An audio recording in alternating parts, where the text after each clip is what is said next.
माझ्या वडिलांनी नरसोबाच्या वाडीला नेलं आणि तिथं मला रामचरित्र संक्षिप्त हे दिलं आणि मला ते रामचरित्र वाचताना इतका आनंद वाटला. पुन्हा पुन्हा ते रामचरित्र वाचू लागलो आणि त्या रामाचा त्या चरित्राचा परिणाम खरोखर माझ्यावर चांगल्या रीतीनं झाला. आणि आमचे वडील हे इथं दर श्रावण महिन्यामध्ये आमच्या घरी ग्रंथ लावायचे आणि ग्रंथ वाचणारे लोक सुद्धा चांगलेच यायचे.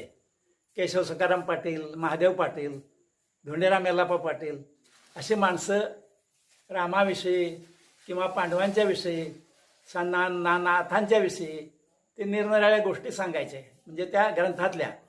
आणि त्या ऐकल्यानंतर खरोखर माझ्यावर फार चांगला परिणाम झाला. आणि मी शाळा शिकत असताना सुद्धा अधूनमधून ते रामचरित्र वाचत असे आणि